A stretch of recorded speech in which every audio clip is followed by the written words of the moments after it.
Okay, good morning everyone. Welcome to chessroads.com. Today I'm gonna show you a game which was played between Gary Kasparov and judit polgar in the last tournament in 1997. It was a Sicilian defense. Here Kasparov is white and polgar is black. E4, C5, knight f3, E6, D4, CD4, and D4, knight C6, knight C3, queen C7. Okay, this queen c7 is a very good move, not decent played by many grandmasters. See now, white if white play knight b5, he can simply go to queen b8. Later he can push to a6. You can use the weakness of this pawn on the light squares.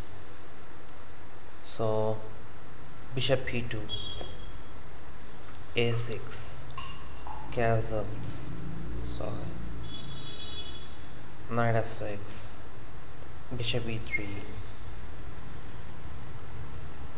bishop b4, knight a4.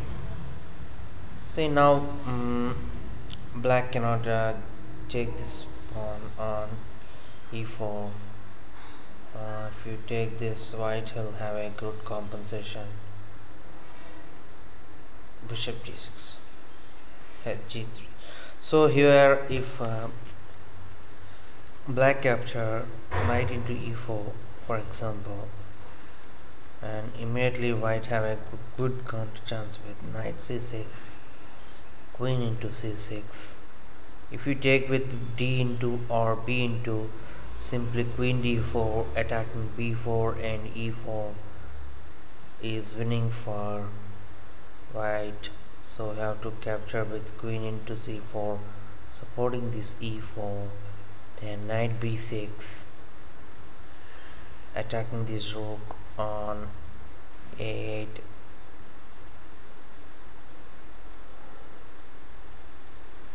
and if rook b8, now he'll play queen d4,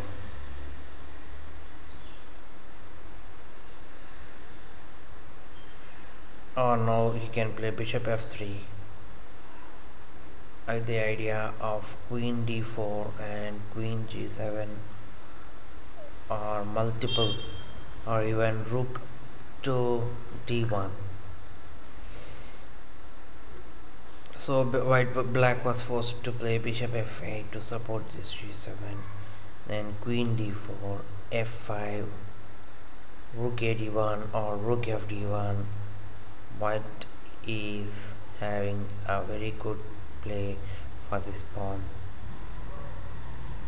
Now because black is lack of development, all the minor pieces in black are being struck, and even the queen doesn't really have any good squares.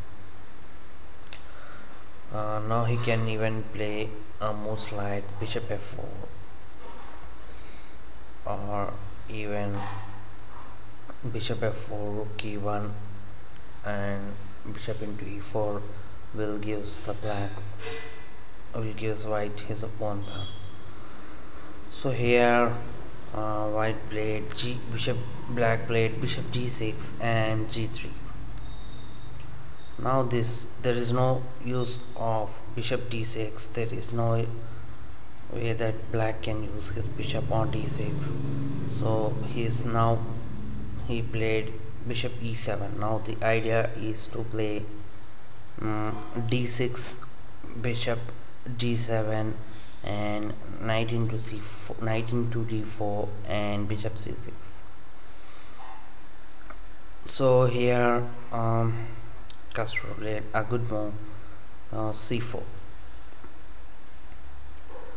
Now here also he left the e4 pawn, which is dangerous to take even now, because if you capture knight into e4, now Kasparov will play a move like c5, or even bishop f3, knight f6 and c5, fixing all the pieces of black in a very bad position.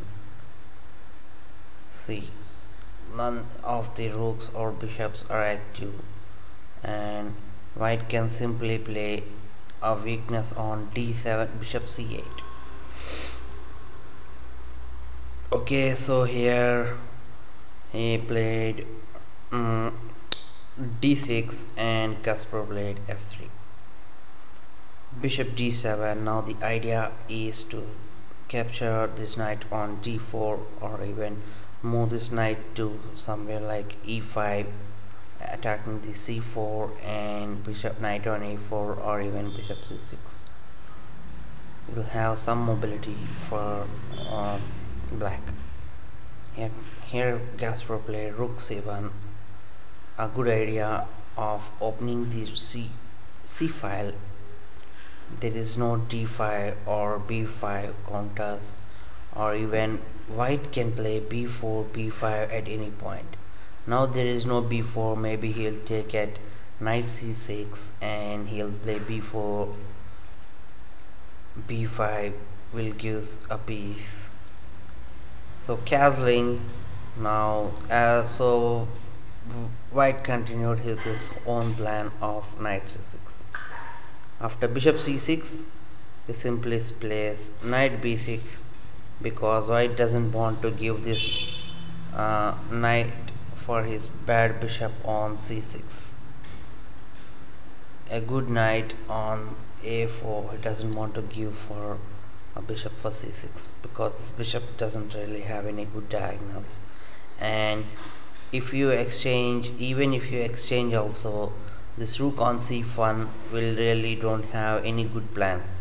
Now there is a plan of b4 and b5, opening thus this bad bishop even worse, and this queen on c8, queen on c7 looks very bad. So here he played rook a d8 and b4. Now the queen was forced to move, because if you play b5, you lose. After ab5, you lose your bishop in the pin. Or even if you play b5, then you move your bishop, then white really have so many options. Even he can take, or he can play a4. He can squeeze this position. He can have lots of space advantage on the queen side. So he played queen b8, b5, bishop e8. Now Kasparov just want to support this pawn and want to have more space advantage, so he played a4 and d7. So after nd7, now black is threatening to occupy knight c5 or e5 squares. It looks very dangerous. So simply capture this knight d7. Now there will be no weakness on c5 square. c5 square is still a weakness only when you exchange the bishop on e3 to e7, but there will be weakness for both the camp. Black is having weakness on d7, white is having weakness on c4, c5 squares. So nd7, rook d7, queen b3. White is just don't want to keep his queen on pin, because now if he plays a move like d5, all the black pieces will be free, and white is just simply want to play if any counter like d5, he wants to reply with c5. Now with queen on d1, that is not possible, because he will take this e4 and this queen will come in under attack. So queen b3, a good move, a logical good move. Queen c7, queen c7. I think queen c7 is the only good option left for white, because he wants to transfer his rook to d8 to a8. And one more major thing is he wants to prevent bishop b6.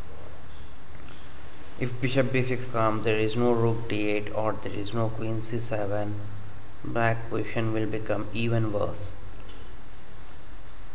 He wants to exchange, then he needs to exchange the bishop with d8, and after bishop d8 white can simply play rook double and can capture this pawn on d6. So Judit Polgar doesn't likes to exchange pieces in this endgame, because if she exchanges it will lose the position.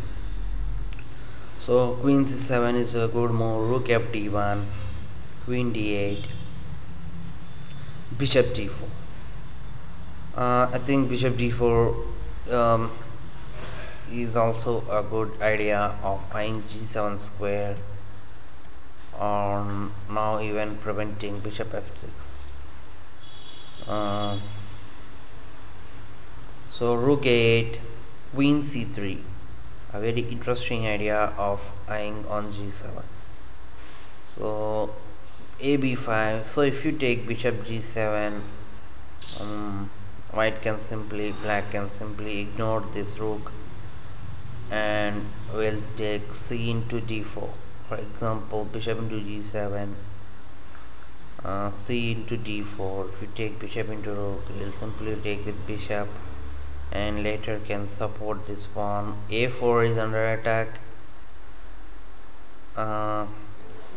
This position is having good compensation for black, because after rook into a4, queen into c4, maybe queen into c4, bishop into c4, rook into a4, or something like this,